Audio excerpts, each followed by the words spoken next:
Welcome to the Militia Mtg Podcast. So peek behind the curtains. You've missed the first couple weeks, and we just wanted to add some additional content. We're gonna do at least 6 episodes of this. You'll see why when we go to or maybe seven. Actually, seven. When we go to next week, you'll see the themes and stuff. But this is just a podcast where Morgan and I are going to talk about a predetermined topic. If you want to leave a comment in the description below about what I'm going to talk about, we will read those, and you can suggest your topic. But again, this is just a Magic the Gathering militia podcast. The type things. Expect the length of a normal gameplay, so about 30 to 50 minutes of us just talking about stuff. But before that, each episode we will have a card spotlight. And this will be like a card that we think is underplayed or we think is different enough from Pauper or something along those lines. And it doesn't get played in regular Pauper that we think has some potential in this format. So I won the die roll, so I'm going to go first. And my card is Harsh Sustenance. Okay. This is a white-black card that I think has a lot of potential in exactly lots of different white-black decks. I think it's a little underplayed. Like a lot of white-black decks in our format really want creatures. I'm getting ahead of myself. I guess I should read you what the card is. Yeah. Sustenance is 1 white-black for an instant. It deals X damage to a creature or player, and you gain X life, where X is the number of creatures you control. Yeah, this was The a white decks in limited our staple. Yeah, I think it's very good in our format. I think it's only limited by the fact that it is gold, but I've been wanting to put this in like Quasar. I've been wanting to put this in like every white black deck I build. I think it's okay in Furja. Yeah, because it has It, this it, nice, like, multifaceted feel of it could be an end game win con, or it could just be, I got 3 guys, I can effectively pay 1 more for a Lightning Helix. Well, it has the potential to be snuff out you don't have to pay for a life for, right? Like Yeah. our format has lots and lots and lots of answers to little dudes, but it can sometimes struggle to deal with 4 or more toughness, right? Yeah. It's a way to not go behind on life with something like Snuff Out. Not that Snuff Out's bad by any means, but it's just another one of these effects to get rid of a Gurmag Angler or to get rid of like a Tolarian Terror. I mean, you pay the ward, but like still, right? Like Mhm. it's just very, very versatile and very, very good. And the life gain matters like Yeah. a lot, especially in like mid range decks. Yeah, and, like, Thraben Charm's already seeing play, so, like, it's just nice to, like, get a similar effect in. Mm-hmm. Man. And if you have thoughts about Heart Substance, please leave them in the comments below. Yeah. So we've done that segment. Now we're going to talk about the topic for today, which I have on my notepad. But essentially, we're gonna talk about just an overview of what we think of the militia format, what we think is interesting, how it differs from other formats we've played. This is probably going to be one of the more unfocused episodes, but it's going to give you an overview of the format that isn't like an introduction to gameplay video. So really quickly,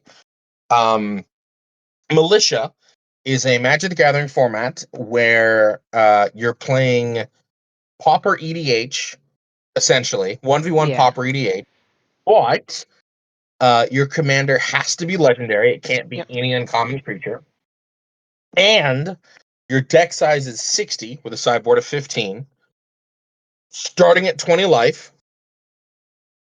1v1 format. Everything else is exactly how you play Magic and exactly how you play EDH. You know. Yeah. So I think the first like line of thinking is that I approached this with was, oh, it's going to be exactly like Pauper with 1 more in common, and I don't think that's the case. I think there's a lot of decks that exist in our format that don't exist in Pauper. Yeah, and I got some, like, archetypes of ones coming up, too, which will be nice. Which, yeah, because I got like some that are completely different, like a Wilson deck that's stacking him up and like controlling out while just punching in. It's like the closest Yeah. thing you could see in like regular Pauper is the Rock, but like this is a cool deck that gets utilized as my commander, and Mm. that's one of the things I've been happy about experimenting with. This is just like finding that like line to toe of how much do you want to utilize your commander without being so pushed onto them that if they die you just lose the game. Yeah. And it's weird because having a commander, having this card that you can always cast is busted. I mean, like, it's Oh yeah, insane. yeah. And there Like are some commanders that I was go gonna ahead. say, I think Brawlios like really exemplified that, just being like, well, since you have like 15 mana, it doesn't matter if they kill it 3 times. You can pay the 11. Yeah, it's the same thing with like even other stuff like Arabella is really annoying because you can just never really get rid of her or Oh yeah, that thing kills people. yes, yes it does. Go watch the Arabella's. I kill Morg with Arabella and call her Arabella approximately 17 times. Oh It's no. an awesome thing. So much so that I think it was Ethan at the time was editing the videos and he goes, you called them Arabellum like 15 times, right? And I'm like, I know. Um Oh man, that's the fun thing about having ADHD is I just auto corrected it to Arabella every time I heard it. yeah. You're just like yes anding me to death where you're like, I don't know, there's an M. It's fine. Yeah, There is no M in that card's name, which is funny, but whatever. Um yeah, I think there's a lot of interesting things. Well, let's start there. Let's start with the difference between, or the similarities between this and Pauper, because I think that's a big hook yeah, because if you have a really big Pauper collection, you might already have a militia deck minus like 5 to 10 a tech 35. cards. Yeah, yeah, or that, or like you might have a militia deck minus a 35-cent uncommon legend. Yeah. Just go buy your commander and then you're Oh good, yeah. right? I think there are a lot of decks that port over nicely. Yeah, and there are a lot of good just value Um, commanders. there are, yeah, yeah, yeah. Which is really really cool. I'm looking at my list and like even the monocolors have a lot of diversity. We'll talk about later episodes. We'll talk about like what the specific colors do, but just to keep it broad in general, I think a lot of them definitely fit into themes. Yeah. Not to give stuff away, but blue is really really like complicated in our format, and it's in a weird spot because of interaction just in general is priced higher, I think, in our format than regular Pauper because you can't just jam. Like, if you're in red, you can't be like 4 Lightning Bolt, 4 Galvanic Discharge, I'm done, right? In Yeah. order to get to that 8 that you want, you have to be like, all right, I'm going to play Lightning Bolt. I'm going to play Galvanic Discharge. I'm going to play Chain Lightning. And now you gotta I'm find going to play some to. Burst Lightning. Yeah. Like, Yeah, I love burst yeah. lightning. You're like, yeah. And then you're like Lightning Strike and Yeah. Fanged And there are Flames like the three and burst Build lightnings that can't Five. go face. Yeah, stuff like that. You really get a lot of like the deck expression on the form of the brewer and the pilot. Yeah. But I think there are some, especially the broader archetypes, port over really really well. Like Boros Bully, Boros Value. I think there's probably a deck that you could build like that. The Core Skyfisher, Experimental Synthesizer, Militia Bugler, Yeah, which I do get the actually have that mono. coming up in our pool of stuff. With a Yeah, little bit of a commander focus switch, but yeah. yeah. With like Voltaren Epicure and stuff like that, right? Like it just exists because there's so many things. Like you're limited on your core Skyfishers, right? You don't get. I mean, you could play Aviary Mechanic or whatever the Kaladesh Tutu is, or Spider-Man Web Slinging, Yeah, that like kind of stuff. it's you only got like 3 or 4 like actually good bounce effects in red white now, so you have to be a lot more just of a mid range value deck rather than a churning engine. hmm But you can still get aspects of that churning engine. You're just gonna have to like Oh the yeah. thing is to get like true redundancy. You're gonna have to play some not great cards, Yeah. or it might not be so not so great. It might be the like you play the nuts ones, and then you play the fine ones. Where you're like, this card is fine. to get redundancy when you need it. But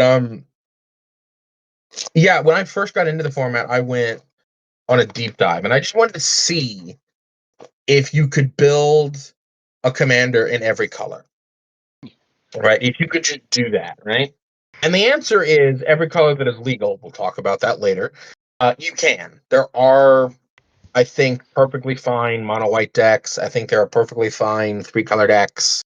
And I think there are perfectly fine 2-color decks doing what those 2 colors want. I do think it's harder to like branch out. Like a mono white control deck. I don't know if that's possible in our format. Yeah, like it could be. You'd have to definitely be going harder into like the O rings territory and like the 4 mana like gain 2 life O rings. Yeah. Yeah, it doesn't sound great, Yeah. but Like, well, decks like that have seen success in like more higher power level formats because like Sun and Moon used to actually be good in Modern. that's true. Yeah. But yeah, that's a good point when you mentioned power level. I think this format exists in a weird realm of power level because it's definitely a higher power level than you think of when you look at it. Like when you're first getting into it, it's definitely like, oh, I'm gonna play this 5/5 and then I'm gonna win with it. No, like we exist in a time of Magic where removal is plentiful in almost every color, right? Like almost everyone has a way to interact with what you're trying to do. Mm-hmm. Yeah. And yeah, go ahead. Like like even Blue has like all those like turn something into an O2 effects now, like which are basically Mm-hmm. hard removal at this point. Or just counter magic. Well, like, yeah, that too. But I was going for like Yeah. strictly removal, not going for counters because it's a slightly different category. And a lot of the like color strength is really, really shown because control decks, I would say, almost always exist on the Grixis scale, right? In that, I would say the control decks are blue, black, red, and maybe blue, red. Those are like the control-y stuff, and the aggro decks are the green, white, and the red, white, and and your tempo decks are the green, blues, and the white, blues. So, like, if you're a fan of like nuts and bolts magic, because that's a lot of what the games are. You'll have like heavily synergy decks, but this is like combat matters. There are combo decks that exist in the format, but the nature of singleton means that you can't play 4 Basking Brood Scale 4 sadistically. Like you Yeah. just don't. A lot of the combo decks don't get access to the critical mass of pieces anymore. Yeah, because Which like is even Dredge only has like 3 dredgers. yeah, yeah. And it's I don't know what I feel, but how do you feel about that? Because you're much more of a combo aficionado than I am. I like finding a bunch of stuff that synergizes together and like throwing it. I honestly kind of enjoy this because it means that if you have a combo, the best way to use it is to make sure your commander just actually synergizes with it. So you add that Mhm. consistency back in after losing it from becoming singleton. And that's why I think actually like Longfeng, like, or actually you also did the other one, which is what's his name? The search guy, Naya. Oh, oh, Rocco. Yeah, like Rocco or Longfeng, I think are like 2 of the better commander decks or combo decks in the format because Rocco can search up individual combo pieces very easily. He's also in green, so he can ramp to pay that extra cost for himself. And then Longfeng just effectively says 1/3 to half of your combo, depending on which combo you're going for, will always be in the command zone. And then he Yeah, also puts himself in green, which means that you can just like lead the Stampede, Malevolent Rumble, all those kind of effects, just mill over, search for permanence. And so you're going to find that brood scale a lot easier. And if you have the ones that search for permanence, you can also find Glee off of that. Not to mention the other like couple creature combos. Like I honestly think like green is probably one of the best like combo oriented colors in this format, specifically because of just the strict amount of like mill 4 pick 1 they have, so it adds that selection to kind of circumvent singleton. yeah. No, I agree. Green might just be.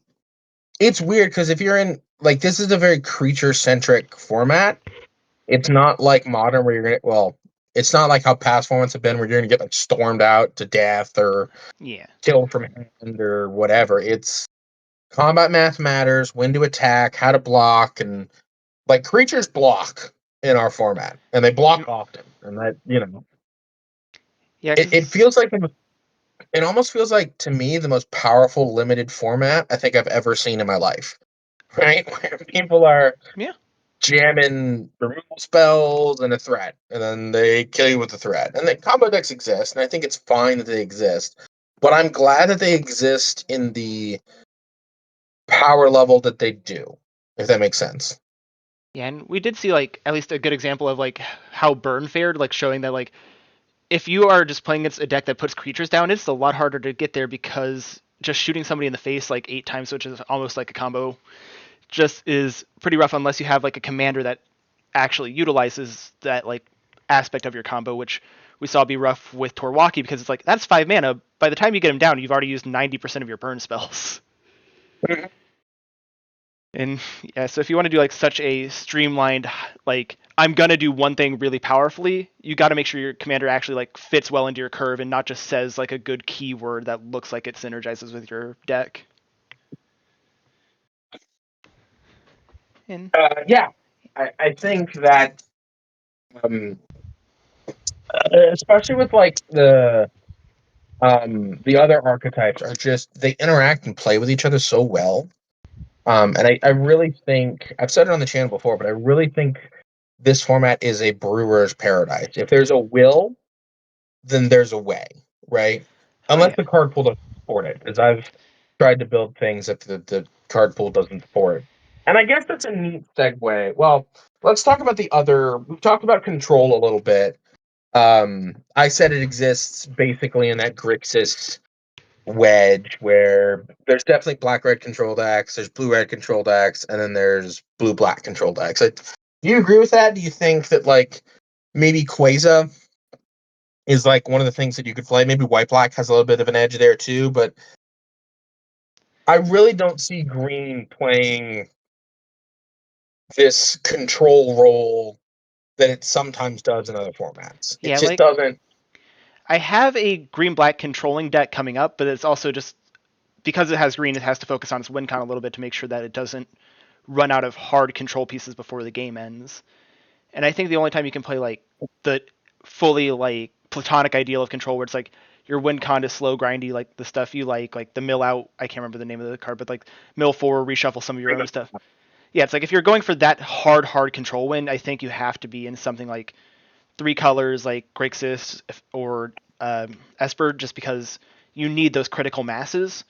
And you're focusing on any 2 color pairing, maybe besides straight up blue black, you're going to have a lot of trouble hitting those critical masses if you want your plan to win be that slow.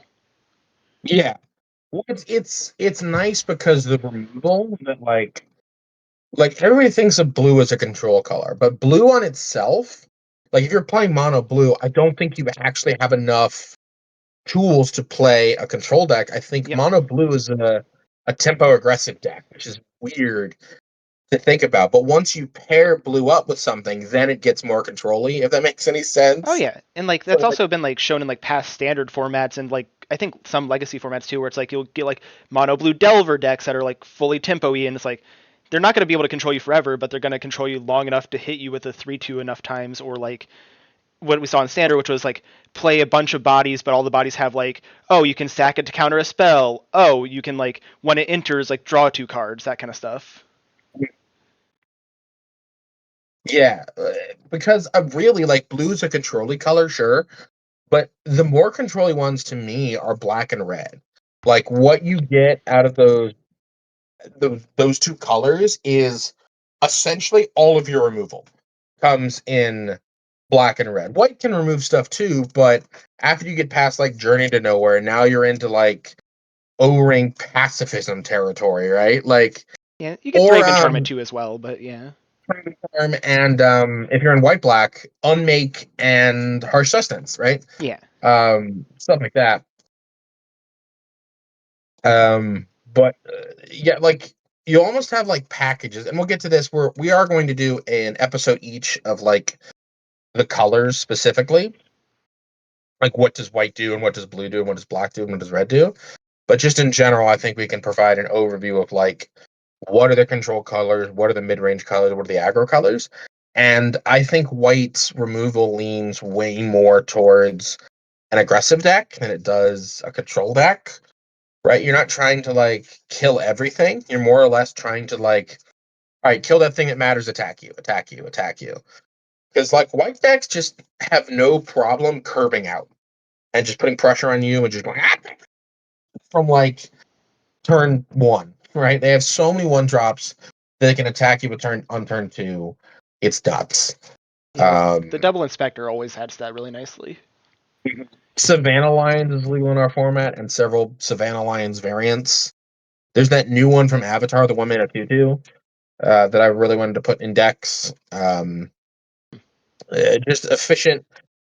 White just really has efficient creatures all along the curve, so it really wants to pair up with something that can like either strengthen that or um, fill in the gaps with removal. So I think like white green and white black pair really nicely together because white green adds more consistency on every point in the curve.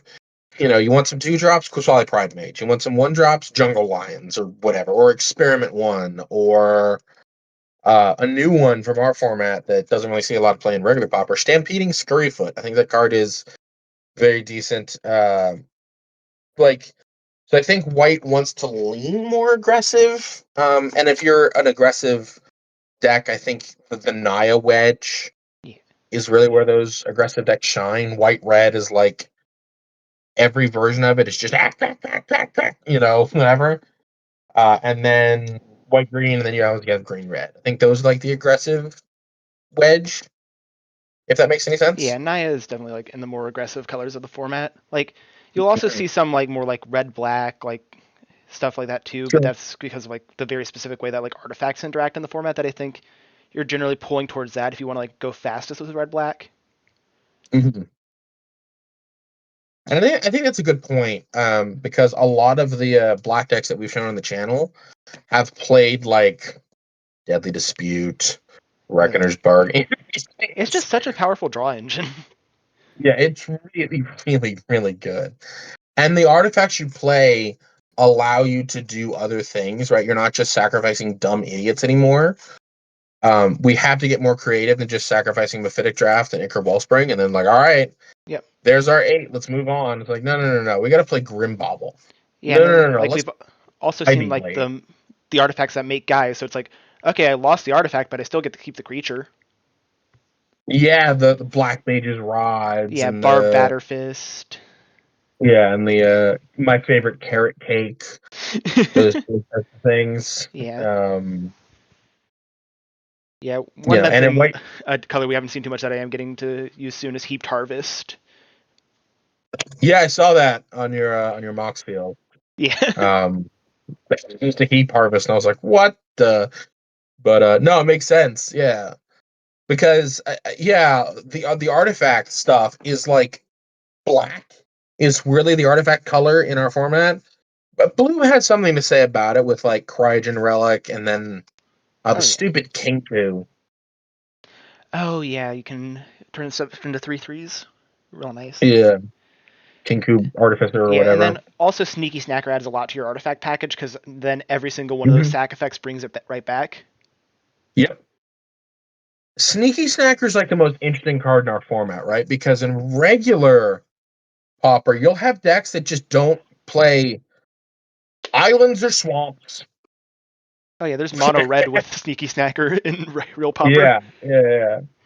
Which is hilarious, but like we can't do that obviously in our format, but it is funny. Um, but Yeah. yeah, it's coming into the. I guess we could talk about like preconceptions that we thought were going to be bad about this format. I didn't think the monocolored decks were going to be possible. I didn't think they were going to be good enough. I didn't think they were going to be interesting enough. I didn't think you were going to be able to get enough oomph.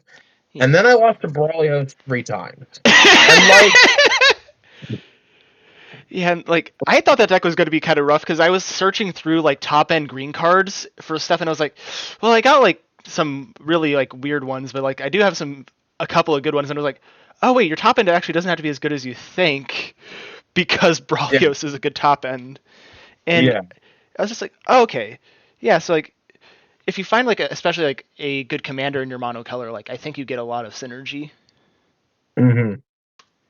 And there's just so many like decent commanders, and the card pool in every color is very deep, right? Like I built 2 mono white decks. I built 2 mono red decks. Yeah, Um, I I went and have my bought second mono blue deck.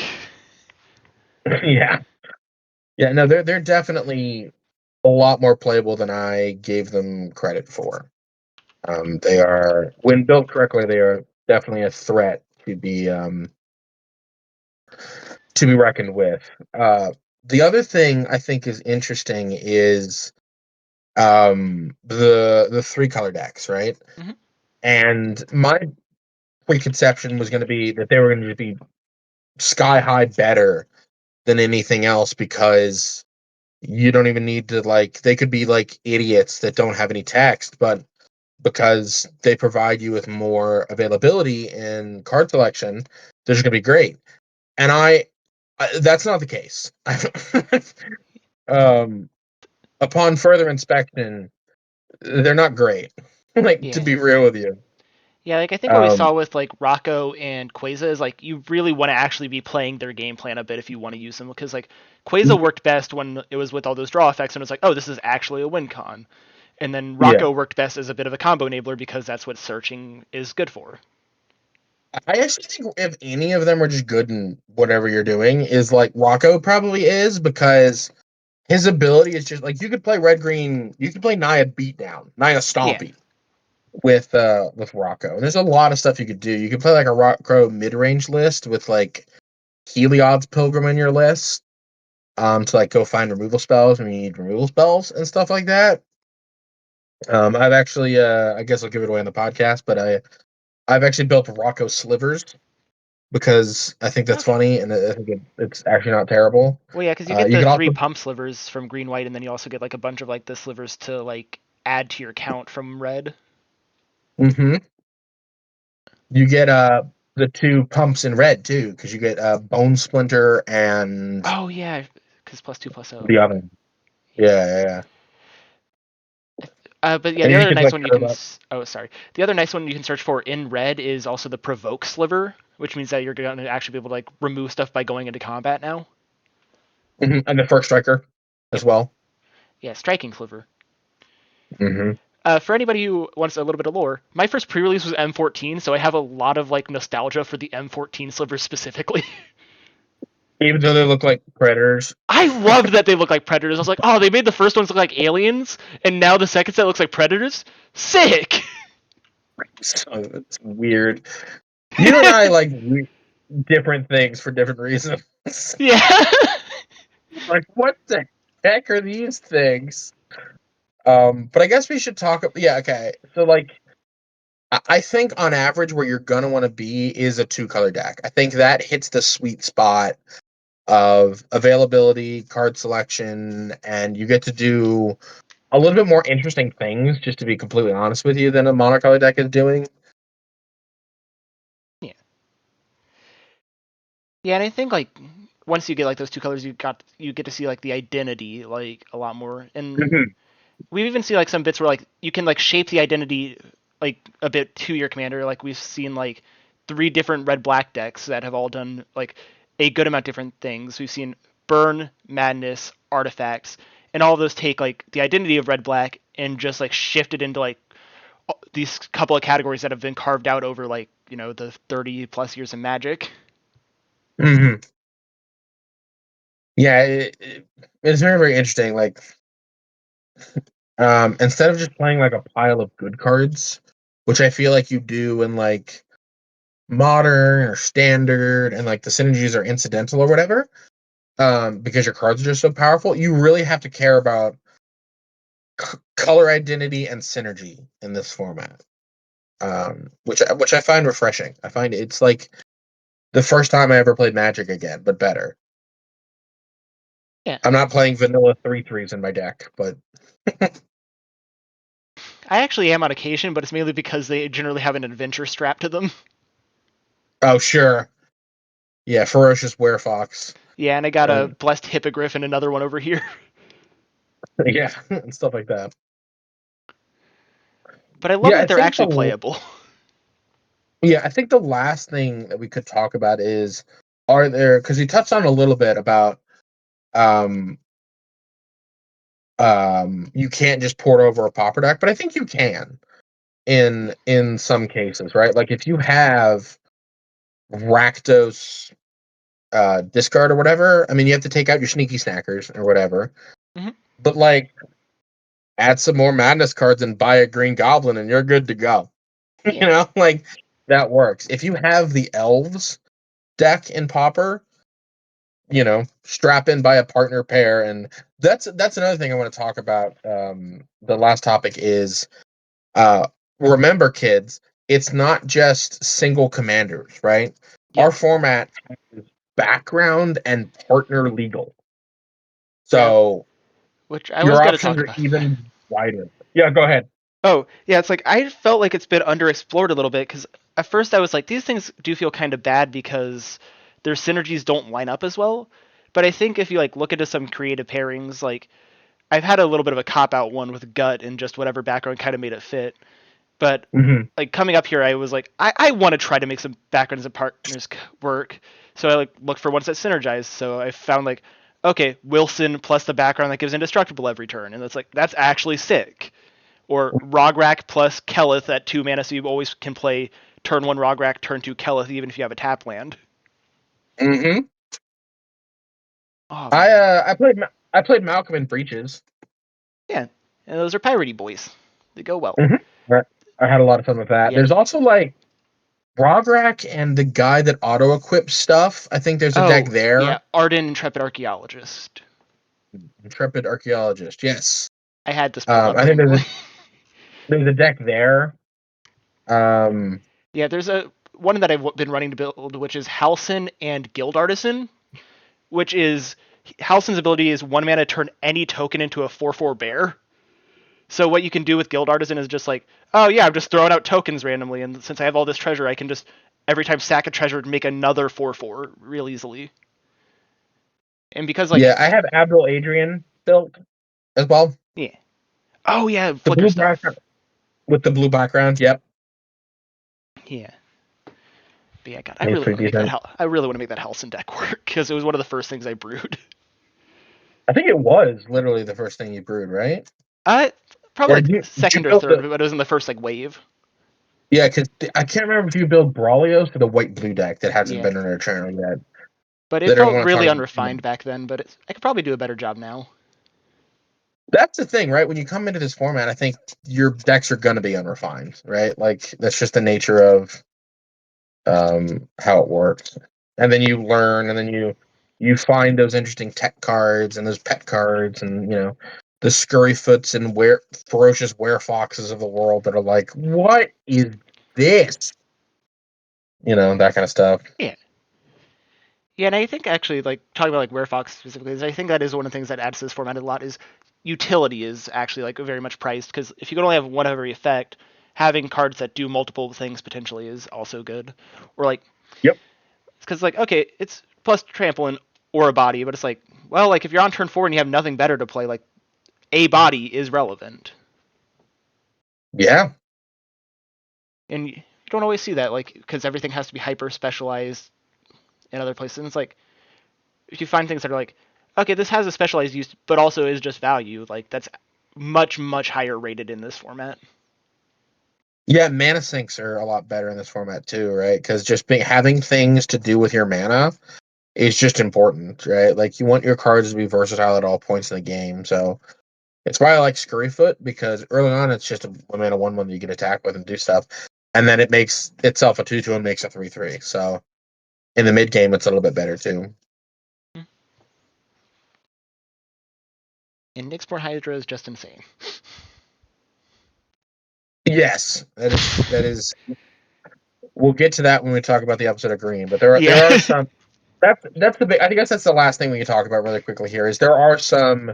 It's like the one frustrating thing about our format is there are some just like auto includes. They're going to be in every. You know, every red deck is going to want Lightning Bolt. Yeah. Every green deck probably wants Nyxborn Hydra unless you're like hyper specialized.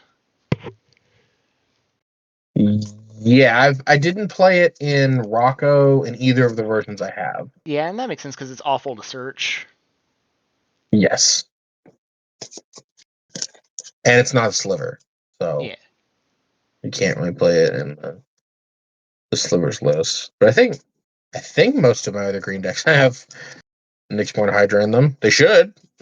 Like, again, it's one of those reasons that you better have a good reason not to. You know. Yeah. Oh man. Yeah. How are we doing for time? We should be like right at that Yeah, we're that at 30 minute. about 35 minutes in right now. Okay. Because yeah, that should work. Well, I'm happy with that. If you're happy with that. Yeah, it's a good starting All right. place.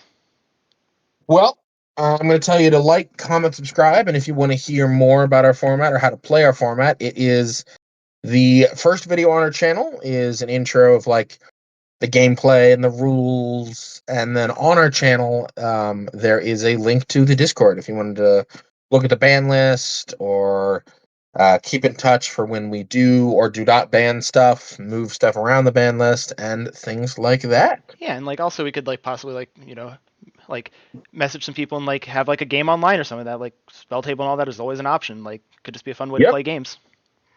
Yep. I'm a little busy at the current moment, but by the time this video goes up, I won't be. So maybe Morgan and I, when we find the time, we'll play some games with you. Yeah. All right. Peace. Cool.